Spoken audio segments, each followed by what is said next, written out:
On va commencer avec Céline Lefebvre, qui est également membre du groupe de travail, sur cette première partie qui fixera un peu les enjeux de ce type de travaux et qui justifie que le CFMS s'était lancé il y a 3 ans dans la rédaction d'un guide sur les rabattements. Et donc Catherine nous rejoint d'ici quelques minutes et elle complétera la présentation de ce guide avant de passer à une série d'interventions durant la journée liées à la caractérisation du site et à l'ingénierie, la modélisation hydrogéotechnique. C'est plutôt pour la matinée. Et puis dans l'après-midi, on a des interventions qui pointent les interactions entre mécanique des sols et écoulement dans les sols, qui évoquent également les essais de réception des ouvrages et les adaptations des travaux vis-à-vis des conditions de travaux, enfin vis-à-vis des conditions de rabattement réellement observées. Et puis en fin de journée, on a l'intervention de deux entreprises, deux membres du groupe de travail qui travaillent dans des entreprises de forage d'eau. Et donc une intervention plutôt axée sur les puits de pompage et une autre sur les pointes filtrantes et un certain nombre de retours d'expérience dans la région lyonnaise et Rhône-Alpes, plus généralement. Donc je propose, Céline, tu prends la parole sur cette première partie. Bonjour à tous. Donc moi je vais vous présenter un petit, on appelle ça florilège, bon c'est sur le ton de l'humour, mais c'est une série d'exemples qu'on ne va pas du tout détailler ni approfondir, mais qui ont le mérite de passer un petit peu en revue tous les types d'enjeux liés au rabattement de nappes provisoires. Je vous ai mis un petit échantillon là de termes, de mots qui pourront apparaître dans la suite, donc des termes de sécurité, de législation, de programmation, d'image aussi, on a tendance à l'oublier. Voilà, tout ça pour vous dire que le rabattement de nappe, souvent c'est une ligne dans un rapport, voire une demi-ligne, ou une ligne dans un DCE, et que quelquefois ça peut à la fin faire des choses assez graves. Il s'agit en aucun cas de pointer du doigt des gens ou des entreprises, évidemment. Il ne s'agit pas de se moquer. Il s'agit ici de sensibiliser et que vous ayez un aperçu de tout ce que le rabattement de nappe peut impliquer, à la fois techniquement, administrativement, etc. Alors évidemment, pour notre travail, on s'est basé sur les grands auteurs, comme Émile, dans La Cité de la Peur, un grand film de 1994. Et donc je vous laisserai méditer sa pensée. Est-ce qu'il vaut mieux pomper 1000 fois 1 litre ou 1 fois 1000 litres? Voilà, telle est la question. Vous aurez peut-être la réponse à la fin de la présentation. Et puis un autre grand auteur, les Shadocks. Est-ce qu'il vaut mieux pomper même s'il ne se passe rien? Ou est-ce qu'il vaut mieux arrêter de pomper? C'est ce qu'on verra. Dans les présentations qui suivent, je vais vous parler de la LEMA, L-E-M-A. Donc pour ceux qui ne seraient pas familiers de ces termes-là, la LEMA, c'est la loi sur l'eau et les milieux aquatiques. Donc dans les exemples qui vont suivre, on va aborder des sujets un petit peu administratifs. Ça fera l'objet d'une présentation complète juste après la partie introductive, qui sera faite par Timothée Jaouen, qui est là. Donc je laisserai expliquer ça bien mieux que moi. C'était juste pour que vous ayez la traduction de l'EMA. Alors pour le premier exemple, on vous emmène près du lac du Bourget, donc au Bourget du lac. C'est un exemple qui m'a été fourni par Alexis. Alors oui, j'ai oublié de préciser que tous ces exemples m'ont été apportés par des membres du groupe de travail. Ça vous montre aussi un petit peu la façon dont on a travaillé durant 4 ans avec ce groupe de travail.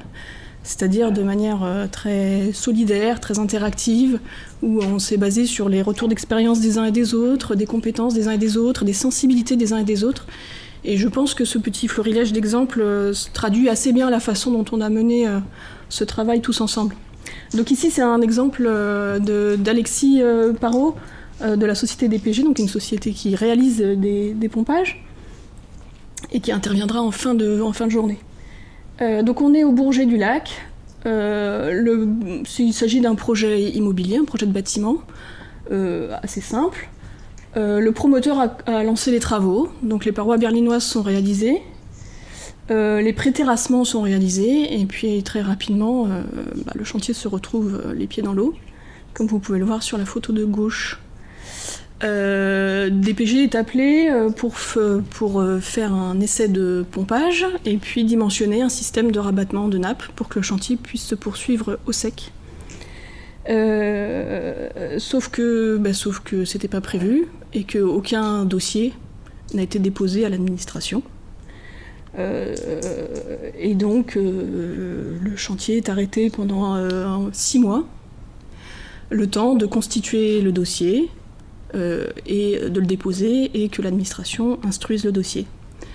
Donc ici c'est un exemple où on a perdu beaucoup de temps mais aussi évidemment d'argent, puisque pendant tout ce temps, on paye des immobilisations de chantier, évidemment. Le deuxième exemple, on part dans le nord de la France. Là, c'est un exemple qui m'a été fourni par Jérémy Joubert, ici présent. On est dans le nord de la France, c'est un projet relativement modeste, encore un projet immobilier, avec un rabattement de l'ordre du mètre, des débits estimés inférieurs à 200 000, des volumes estimés inférieurs à 200 000 mètres cubes. Et donc on reste dans le domaine de la déclaration simple à l'administration, ce qui est fait. Et dans ces cas-là, le délai d'instruction est de 2 mois à partir de la complétude du dossier. Et sauf que dans ce cas-là, à chaque fois, quelques jours avant la fin du délai de 2 mois, l'administration pose des questions, demande des compléments, et ça s'est produit plusieurs fois, ce qui fait qu'à la fin, le chantier a été retardé d'1 an. La livraison du bâtiment a été retardée d'1 an. Voilà. Le graphique que vous voyez au milieu, là, c'est un extrait d'illustration que vous trouverez dans notre guide, puisqu'on a tout un chapitre qui concerne ces sujets-là. Exemple suivant, alors là on part pour Bordeaux. C'est encore un exemple que m'a fourni Jérémy. Encore un projet relativement modeste de bâtiment. Il y a un tout petit rabattement de nappe qui est prévu avec quelques mètres cubes par heure dans une nappe superficielle qui n'est pas protégée. Donc a priori pas de fort enjeu. Le maître d'ouvrage décide de lancer les travaux sans déposer de dossier du tout. Et les travaux commencent et la police de l'eau fait un contrôle inopiné et décide d'arrêter le chantier puisqu'il se trouve dans ce qu'on appelle une ZRE, c'est une zone de répartition des eaux, c'est-à-dire que c'est une zone dans laquelle, sous la nappe superficielle, il y a une deuxième nappe qui est utilisée, exploitée pour la production d'eau potable. Et voilà. Et donc ça, c'était pour vous montrer que la police de l'eau, on a tendance à en parler comme si c'était quelque chose d'un peu abstrait et qui existe que dans les livres et les paperasses administratives.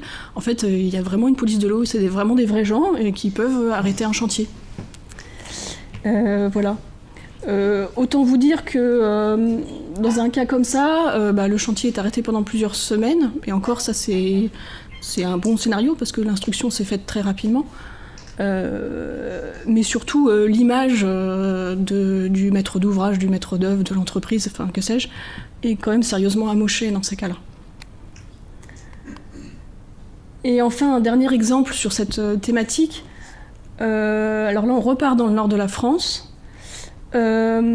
C'est un projet pour une mairie, un petit bâtiment, donc toujours un projet simple, hein. Là je vous montre rien d'extraordinaire, rien qui sort vraiment du quotidien, avec un rabattement modeste, donc on reste en mode déclaratif, sauf que l'administration dans ce cas-là refuse carrément d'instruire le dossier, parce qu'on n'est pas très loin d'une zone de captage d'eau potable, parce qu'on n'est pas très loin d'une rivière sensible, parce qu'il y a des biotopes à protéger.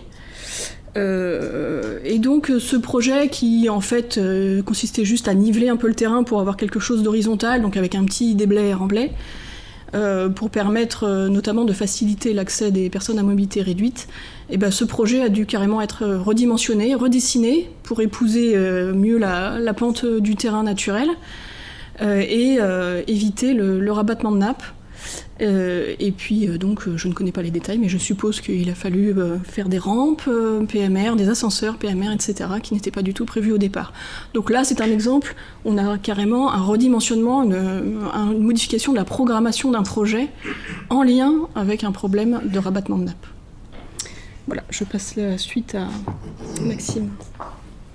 Alors pour illustrer d'autres thématiques liées aux problématiques de rabattement de nappe, ici on a des vieilles illustrations qui viennent d'un exemple situé en Belgique, où il y a un défaut de caractérisation du sol, des venues d'eau trop importantes qui arrivent en profondeur, donc beaucoup plus importante que celle qui avait été estimée. Une impossibilité à mettre en œuvre le pompage pour mettre hors d'eau la fouille. Donc un chantier qui est provisoirement arrêté le temps qu'une solution émerge, c'est le cas de le dire. Et donc dans ce cas de figure, la solution qui a été proposée pour parer à cette difficulté, ça a été de réaliser un radier immergé et ensuite finalement une fois que le radier est réalisé donc avec l'aide de travaux de plongeurs, une fois que le radier est résistant et mis en œuvre, il est désormais possible après de vider la boîte sans avoir à pomper dans le milieu naturel.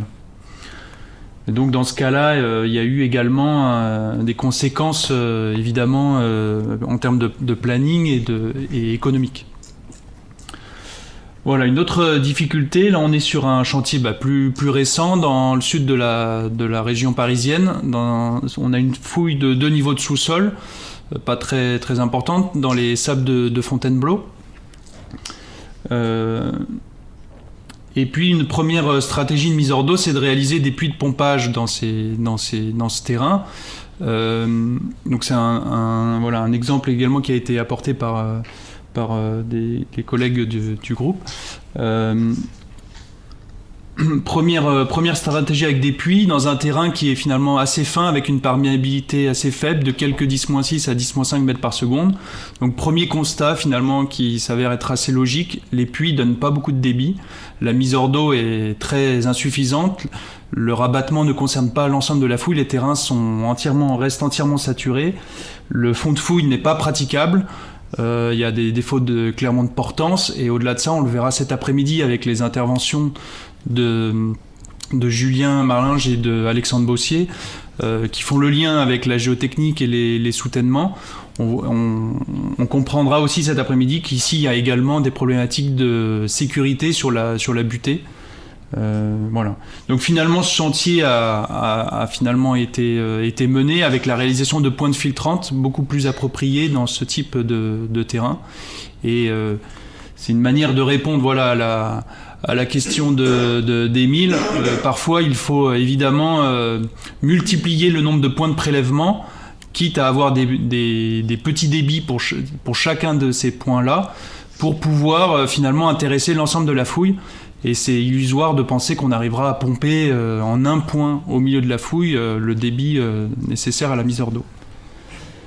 Et donc ces graphes ici qu'on retrouve sont des graphes qu'on retrouve également dans la littérature, qui ont été repris dans le guide de rabattement, qui fixent un peu les ordres de grandeur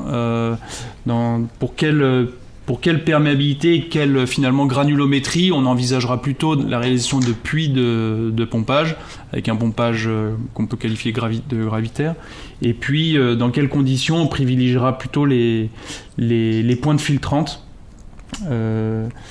donc pour les perméabilités plus faibles.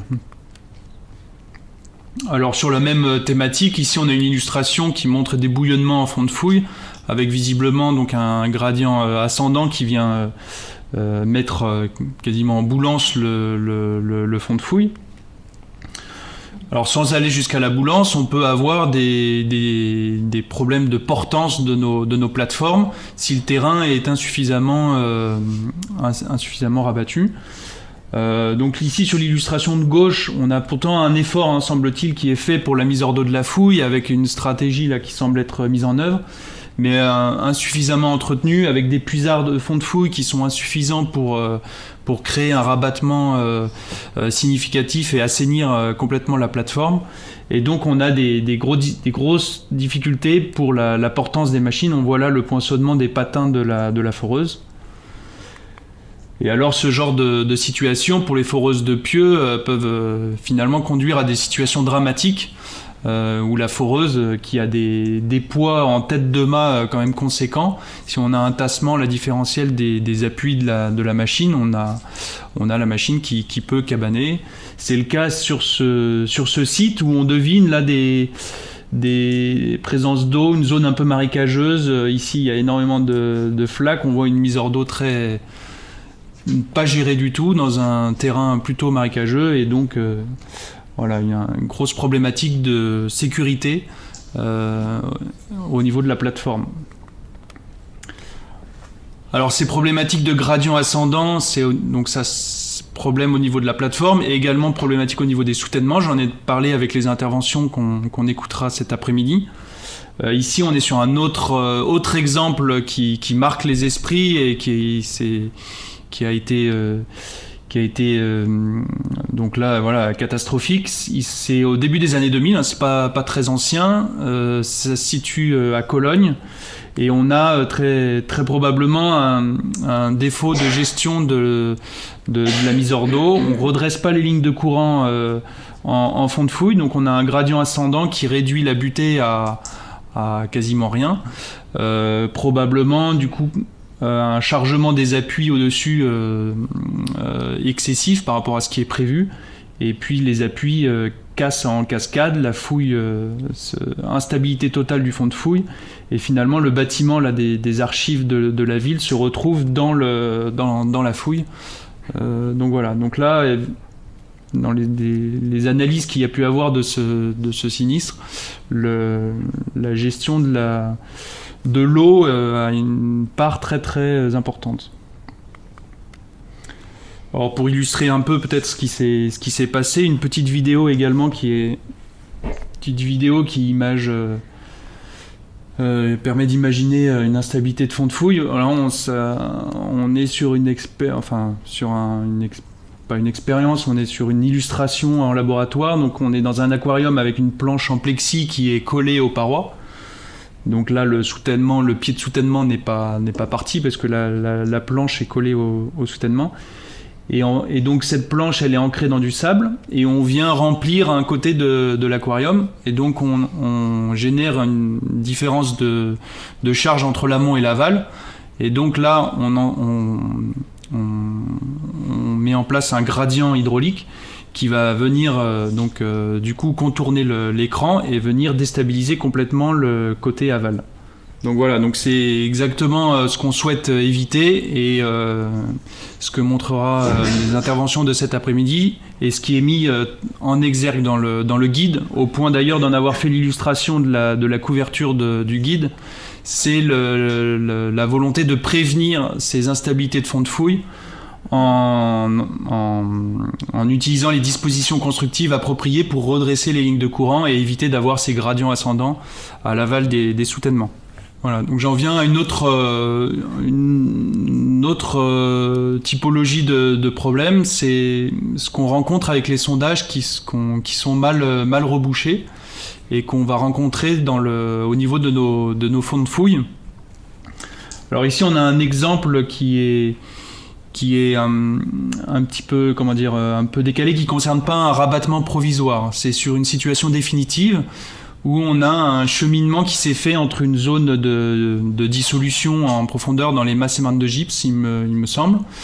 Un cheminement qui est trouvé dans le terrain et qui va faire remonter cette venue d'eau qui est artésienne vis-à-vis du fond de fouille, qui la fait remonter au niveau des sous-sols du bâtiment. Donc on a l'illustration de cette venue d'eau incontrôlée qui est montée jusqu'à une centaine de mètres cubeurs. Et alors ce qui a été intéressant là sur cet exemple, c'est l'auscultation vidéo qui a été faite du forage par lequel cette venue d'eau se faisait. Donc, je vais essayer de vous en passer quelques secondes et vous verrez qu'on observe ça image un peu la force de l'écoulement qui entraîne le terrain, on va voir les suspensions qui remontent dans le forage, à tel point que finalement en fond de forage, on voit des cailloux qui sont centimétriques, qui sont carrément en lévitation, enfin qui sont en boulance. Bon, le test n'est pas concluant, tant pis. Je vais pas vous passer les 5 minutes de vidéo, mais cette auscultation était assez impressionnante dans la mesure où voilà, ces cailloux centimétriques sont vraiment en boulance, problème d'érosion régressive qui seront également abordés dans l'après-midi. Alors des exemples là sur des situations provisoires de travaux, c'est ici des illustrations sur un chantier parisien pour une tour de grande hauteur. Donc on est sur une fouille avec un soutènement et un fond de fouille dans les sables de Beauchamp. Donc il y a un rabattement dans le marneau calcaire de Saint-Ouen au-dessus du sable de Beauchamp. Et puis sous le sable de Beauchamp, il y a l'horizon des Marnais-Caillasses qui n'est pas intéressé par le rabattement du projet. Et dans cette configuration, pour justifier les fondations de la tour de grande hauteur, au milieu de la fouille, il y a eu un certain nombre de pressiomètres qui ont été réalisés à grande profondeur. Et donc ces sondages mettent finalement en communication là, les Marnais-Caillasses avec les horizons supérieurs. Donc ces sondages sont rebouchés, tant bien que mal. Et puis les travaux d'excavation sont réalisés, donc je disais, avec un rabattement dans le marneau calcaire de Saint-Ouen à l'abri entre guillemets du fond naturel que constituent les sables de Beauchamp. Et puis en fond de fouille, un certain nombre de ces anciens sondages qui traversaient les sables de Beauchamp débourrent. Il y a des bouchons qui débourrent. Et l'horizon des Marnais-Caillasses, finalement, on se retrouve avec un artésianisme vis-à-vis du fond de fouille et des venues d'eau incontrôlées par ces anciens sondages. Et donc là, c'est très problématique parce qu'il n'y a pas de gravier-filtre mis en œuvre pour filtrer le terrain. Et donc, on a des entraînements de fines qui se font, notamment lors de la traversée du sable de Beauchamp. Et donc, on observe ce genre d'illustration, de bouillonnement en fond de fouille. Alors sur ce chantier, la problématique a été identifiée assez rapidement et des moyens ont été mis en œuvre pour pouvoir réagir extrêmement vite lorsque ce genre d'incident survenait. Donc à savoir qu'il y avait une équipe avec une foreuse en permanence sur le site pour intervenir, être très réactive sur l'intervention. Et puis une équipe donc dédiée qui venait surforer autour de ces venues d'eau, mettre un obturateur et essayer d'injecter un produit aquaréactif pour bloquer ces venues d'eau très très rapidement et éviter que le processus d'érosion régressive se développe. Alors malheureusement, ce type de problème qui se rencontre quand même assez fréquemment n'est pas toujours pris suffisamment tôt. Et là, on a un exemple dans le sud de la France. Donc deuxième tentative là, de vidéo, j'espère qu'elle sera plus fructueuse. Voilà, ici l'entreprise donc le fondeur est parti, l'entreprise générale procède au terrassement et aux premiers travaux de génie civil. Et puis ça alerte quand même un moment du bouillonnement qui est observé au pied d'un panneau de parois moulées. Alors fort heureusement sur ce site il y avait aussi un système d'auscultation avec des mesures topo et inclinométriques sur la paroi. Et ce système a permis de détecter qu'il y avait des déplacements qui s'accéléraient du soutènement, allant très probablement rapidement à la ruine de l'ouvrage. Et donc il a été décidé en urgence, grâce à cette aide à la décision en fait qui a constitué l'auscultation, de remblayer devant le soutènement pour venir consolider la butée du soutènement. Alors pour la petite anecdote, c'était une opération qui s'est menée lors du G8 qui se trouvait dans la ville en question. Donc beaucoup d'accès étaient bloqués, beaucoup de difficultés à s'approvisionner en matériaux. Et donc ça a été une opération un peu épique pour venir finalement in extremis remblayer le pied de paroi avec, il me semble, des clavettes de tirants qui commençaient à se retrouver au niveau de la fouille. Donc comme on commençait à avoir des ruptures du niveau d'appui qui était ici en partie supérieure. Donc l'opération de remblaiement a été vraiment bienvenue et vraiment juste avant le sinistre. Alors voilà, pour répondre à la deuxième la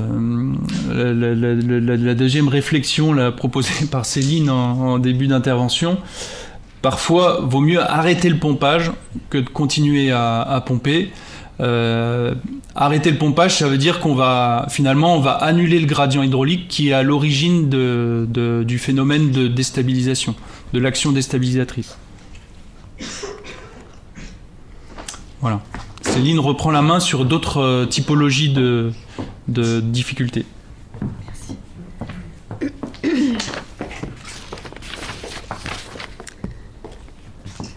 Alors, rapidement, je vais vous présenter 3 derniers exemples, qui sont tous les 3 des exemples de projets EDF, donc, que nous a apporté Baptiste Pelletier, ici présent. Le point commun entre ces 3 exemples, c'est qu'ils vont concerner la compréhension géologique, hydrogéologique, et j'ai envie de dire même géomorphologique globale d'un site dans le cadre d'un rabattement de nappe. Pour le premier, on part à la limite entre l'Ain et l'Isère, au bord du Rhône, sur le site de Creys-Malville. C'est un chantier qui remonte à 1975, pour lequel il était prévu de faire une fouille, je vais vous montrer, dans les alluvions anciennes du Rhône. C'est celles qui sont figurées ici. Des essais, donc là on n'est plus du tout dans les petits projets que je vous montrais au début. Il y a eu des essais qui ont été faits, des études, etc. Et je pense des dossiers administratifs. Les essais ont montré une perméabilité de l'ordre de 10-3 dans ces alluvions anciennes du Rhône. Et donc tout le dispositif de rabattement de nappe a été dimensionné sur cette base-là. Et puis, une fois que les terrassements ont été commencés, le système de rabattement en place, et avant les crues printanières du Rhône, il est décidé de faire un essai de rabattement avec ce système. Et là, malheureusement, là où on s'attendait à un rabattement de l'ordre de 3 mètres, on obtient 40 cm. Donc un rabattement largement insuffisant, surtout si les crues printanières arrivent.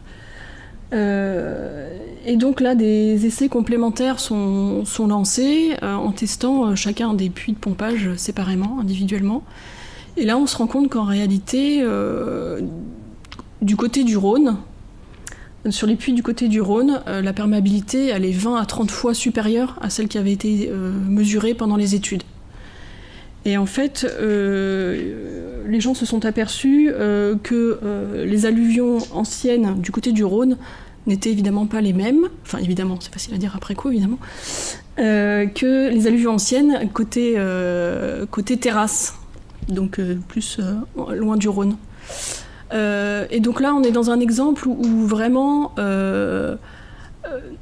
on se dit que non seulement il faut prévoir des reconnaissances adaptées, des analyses adaptées, mais que ces essais et ces reconnaissances, il faut aussi les implanter aux bons endroits.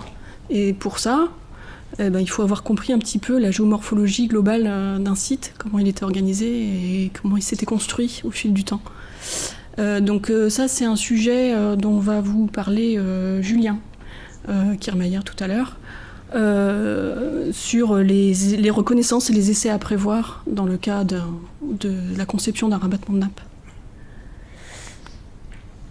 Le deuxième exemple, on s'en va en Angleterre, au sud-ouest de Bristol. Là, c'est plus récent, on est en 2017, oui c'est ça, 2017, à Hinkley Point. Et là, on est face à de grosses difficultés pour rabattre suffisamment la nappe en fond de fouille pour réaliser correctement les bétons qui sont prévus. Et donc, des moyens supplémentaires sont mis en place pour augmenter le rabattement, le pompage. Sauf qu'en fait, on pompe de manière très intensive dans un horizon qui contient du gypse. Et ce pompage très intensif a fini par réactiver ou activer, je ne sais pas, le phénomène de dissolution du gypse. en provoquant des cavités en amont hydraulique de la fouille. Et donc évidemment, c'était un endroit où il y avait d'autres installations prévues, donc il a fallu faire des travaux supplémentaires. Et enfin, un dernier exemple. Là, on retourne en France, en Normandie, au nord de Dieppe. On est au niveau de la centrale de Penly, et on remonte dans le temps, en 1984. Le projet consiste à réaliser une galerie de rejet, ici, de environ 1 km de long et 5 mètres de diamètre. La stratégie qui a été retenue est de rester dans les argiles de Gaux, qui sont très peu perméables, afin de s'affranchir au-dessus de l'aquifère de la Craie, et puis en dessous de la nappe en charge, la nappe artésienne, des sables verts de l'Albien, qui présente des sous-pressions en tête là, de l'ordre de 11 à 12 bars. Et donc le puits est réalisé, et puis une fois... Alors le creusement de la galerie est prévu au tunnelier, mais avant de pouvoir lancer le tunnelier, il y a quelques creusements à faire en méthode traditionnelle, donc des chambres de montage, des voies de garage, des choses comme ça. Et au moment de la réalisation de ces ouvrages-là, on constate la remontée du radier de plusieurs dizaines de centimètres, puis une arrivée d'eau croissante, qui devient très massive, d'eau chargée en sable. Eau qui finit par envahir tous les ouvrages, et donc par déclencher la réalisation de travaux en urgence de remblaiement puis d'injection. Voilà. Donc là on est dans un exemple où à la fois la compréhension géologique, hydrogéologique du site a été prépondérante, et où aussi on a un exemple d'un phénomène mécanique qui s'appelle le plift, et dont Julien vous parlera cet après-midi. Voilà, on a fini avec ce petit florilège. J'espère que ça vous a permis de comprendre un petit peu tous les enjeux qui peuvent être liés au rabattement de nappe, et puis tous les sujets qu'on va essayer de vous présenter pendant cette journée, et qui figurent évidemment dans notre guide. Et je vais laisser la parole à Catherine qui est arrivée.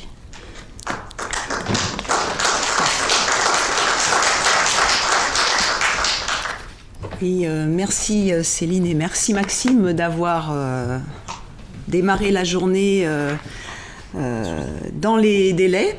Et donc veuillez accepter mes excuses pour mon léger retard au démarrage, qui fait que en fait on a inversé donc nos présentations, et donc je vais faire l'introduction de cette journée, et qui a été illustrée déjà par les exemples que vous avez vus, et qui explique un petit peu quels sont les enjeux, et pourquoi on a eu l'intention de rédiger le document qu'on va vous présenter aujourd'hui. Donc cette journée, c'est la restitution des travaux de notre groupe de travail, qu'on a appelé groupe de travail sur le rabattement de nappe. Donc notre objectif, dans la salle, il y a certainement des gens qui sont déjà sensibilisés aux problématiques de rabattement liées au projet de construction, qui conduisent à des risques non négligeables. Et notre objectif, c'était de faire en sorte d'avoir un document qui permette d'avoir les billes pour maîtriser les risques liés aux conséquences d'un rabattement sur la nappe. Et donc que ce soit sur l'aspect économique, de coût de ces potentiels désordres, et le coût de réparation, les enjeux aussi environnementaux, et puis également, vous allez le voir sur la première présentation, les aspects réglementaires. On avait aussi pour objectif de sensibiliser tous les acteurs de la profession, et pas seulement les spécialistes qui ont déjà un petit peu peut-être des idées en tête, mais donc un public plus large, les donneurs d'ordre, les aménageurs, les concepteurs, les entreprises de sondage et essais également, en plus des ingénieristes, les entreprises de travaux, l'administration, les bureaux de contrôle, assureurs, juristes, etc., organisations professionnelles. Et puis, au départ de ce guide, la réflexion, c'est qu'on nous a sollicité l'Europe, les comités de normalisation européenne pour rédiger des normes sur le rabattement de nappes à l'échelle européenne. Bon, il n'y a pas eu de chairman qui a pu être trouvé, donc ce projet il a été un peu laissé en stand-by il y a 5-6 ans maintenant. Mais moi j'ai pris conscience qu'en fait en France on n'avait pas d'ouvrage qui synthétise un peu toutes les problématiques et comment faire pour réaliser des travaux en toute sécurité et pour maîtriser les enjeux. Donc le CFMS a accepté de créer un groupe de travail. Ce groupe de travail, il a été élaboré avec le concours aussi du syndicat des foreurs d'eau pour l'eau et la géothermie. Vous avez depuis peu, puisque j'ai essayé de télécharger ce matin, donc le document est disponible, il s'appelle Recommandations pour la conception, l'exécution et le suivi des rabattements temporaires de nappes. Donc vous pouvez aller le télécharger, vous pouvez le diffuser le plus largement possible pour que toute la profession s'en empare, l'utilise, nous fasse remonter ses éventuels commentaires. Voilà, donc vous avez le lien qui s'affiche ici. C'est une version basse définition. On va sortir dans quelques jours la version aux définitions où il y a 2-3 bricoles qui nous manquaient. Voilà, mais vous pouvez, tout y est de ce qu'on a voulu y mettre à ce jour.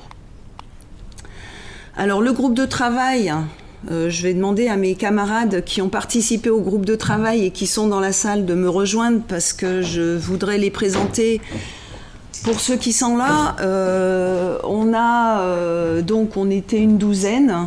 Il y a quelques personnes qui ont travaillé au départ avec nous, qui, pour des raisons ou d'autres diverses, n'ont pas été jusqu'au bout, mais elles sont remerciées dans les recommandations. Donc Éric Garoustet, qui est le président du syndicat des foreurs d'eau et de la géothermie, n'a pas pu être présent aujourd'hui, donc, mais il y a une présentation qui va être faite par un de ses collègues de Cotrasol. Alors je commence par les absents, mais c'est comme ça. Emmanuel Hamaume, qui était le représentant du CFMS Jeune, qui aurait dû faire la présentation avec Céline et moi ce matin, a malheureusement pas pu être là aujourd'hui, donc de Fugro. Et alors j'en profite pour dire que au départ, quand on a proposé un membre du CFMS Jeune dans un groupe de travail où on est censé réunir des experts, j'étais un peu dubitative. Et force est de constater que sa présence a été aussi dynamique et efficace et pertinente que les autres membres du groupe. Donc c'est un bon exemple et à renouveler de mon point de vue. Ensuite, donc Sébastien Floria n'est pas là non plus d'Egis, mais il y a des présentations qui vont être faites par un de ses collègues. Maxime Fonti de Soletange-Bachy qui a ouvert la séance avec Céline. Alors Jérémy Joubert de Fondasol. Jérémy, tu peux lever la main puisqu'on t'a pas encore vu. On va aller voir présenter plus tard dans la matinée ou dans l'après-midi Julien Kiermayer d'Arcadis, Céline Lefebvre de Mathieu Hébard que vous avez déjà entendu ce matin et que je remercie avec Maxime pour la préparation et la coordination de cette journée.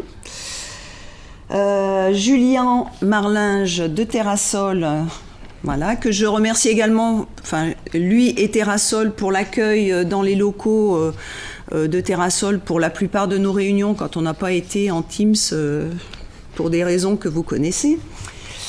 Gérard Monnier, qui n'a pas pu être là non plus aujourd'hui, de Ginger Burgiap, qui est remplacé également pour ses présentations.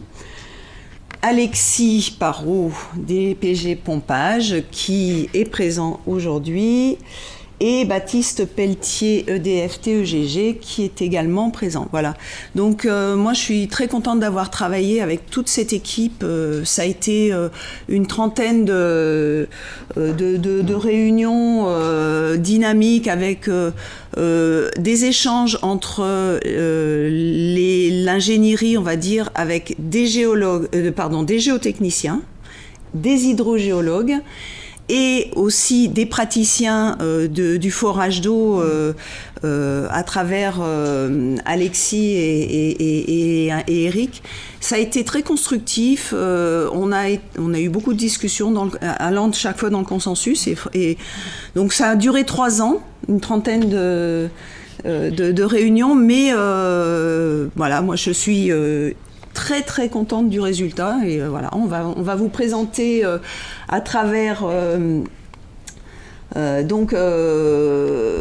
à travers les présentations d'aujourd'hui le contenu du texte. Je voulais remercier aussi les personnes qui ont relu le document à partir du mois de juin 2021, puisqu'il était une première version a été sortie. Donc Lionel de Mongodin d'Egis, Jean-Jacques Fry EDF, Jean Gessler de Vinci Construction France, Olivier Madec de Bott Fondation, Grégory Meyer qui est maintenant chez Egis, Bruno Simon et Fat Cuira de Terrasol et Nicolas Hutter de Soletange-Bachy, qui ont donc relu la première mouture, fait part de leurs commentaires. On a tenu compte de leur expertise et de leurs avis. Et donc le document est sorti au début d'année et le temps de le fabriquer, il est disponible aujourd'hui. Alors pour rappel, on a également préparé cette sortie l'an dernier à l'occasion du Solscope du mois d'avril, donc c'était il y a 1 an, où on a expliqué ce qu'on allait présenter. Voilà, donc ce guide, il est essentiellement ses recommandations autour de 5 thèmes principaux. Il y a les aspects réglementaires, vous allez voir, qui sont fondamentaux pour le bon déroulement du projet. On aborde les techniques de mise hors d'eau, les reconnaissances et essais, l'ingénierie et le dimensionnement, la mise en œuvre et la surveillance. Et puis, il y a un gros volet bibliographie. On a essayé d'être exhaustif. Voilà, donc vous pourrez aller compléter notre petite synthèse à travers les lectures qui sont proposées en bibliographie. Et puis enfin, il y a des annexes. Voilà, alors donc je vous ai simplement remis les sous-chapitres des principaux chapitres de ces recommandations. L'aspect réglementaire. Je ne vais pas tout lire. Les techniques de mise hors d'eau, donc on en parlera au cours des différentes présentations de la journée. Les reconnaissances et essais, on en parlera également au cours de cette journée. Moi, si j'ai juste un petit focus à faire, c'est que je l'ai dit déjà un certain nombre de fois, c'est que quand on fait des projets de rabattement de nappe, on fait des essais d'eau par prélèvement, pour être représentatif du mode de circulation de l'eau dans le sol et pour s'éviter un certain nombre de désagréments. Et bon, voilà, j'en dirai pas plus. Je pense que Julien va revenir dessus tout à l'heure. Après, dans le volet ingénierie, on va revenir sur les modalités de définition des niveaux d'eau dans la matinée. Les missions d'ingénierie, on a l'hydrogéologie, comme vous le savez, dans la norme P94500 d'ingénierie géotechnique, est une discipline qui est incluse dans la géotechnique. Donc, de fait, les études liées au rabattement de nappe suivent les prescriptions de la norme en termes d'enchaînement d'émissions. Et donc vous ne retrouverez pas dans le texte la référence explicite à la norme, mais la volonté, la nécessité de suivre un enchaînement d'émissions, de la définition du projet, de la définition de la précision du projet, avec la précision des études qui vont avec et des investigations éventuellement complémentaires qui vont avec. Dans le volet dimensionnement, vous avez fait induit par le rabattement, l'estimation des débits, le dimensionnement du réseau de pompage. On a insisté aussi sur le rôle de l'environnement naturel et le rôle de la géologie dans le comportement du rabattement, dans la modélisation du rabattement, et l'anisotropie éventuelle, ça ne se résume pas forcément à une anisotropie verticale horizontale, mais ça peut être aussi une anisotropie liée à une échelle plurikilométrique qui correspond à une hétérogénéité géologique. Voilà, donc après je ne vais pas commenter les autres chapitres. Je voulais simplement faire un petit focus sur ce qu'on a mis dans les annexes, parce qu'on ne va pas forcément les redévelopper aujourd'hui.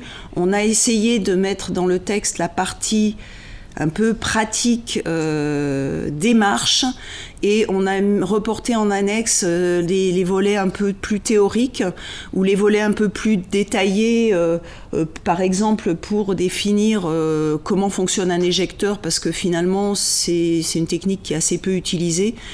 Voilà, et décrire dans le détail les risques d'érosion, parce que c'est un phénomène important, mais on ne voulait pas alourdir le texte. Voilà, donc on a mis un certain nombre de choses en annexe que vous pourrez aller voir. Donc je vais maintenant laisser la parole à... on va dérouler l'ensemble de la journée, et je ne vais pas vous lire toutes les différentes présentations.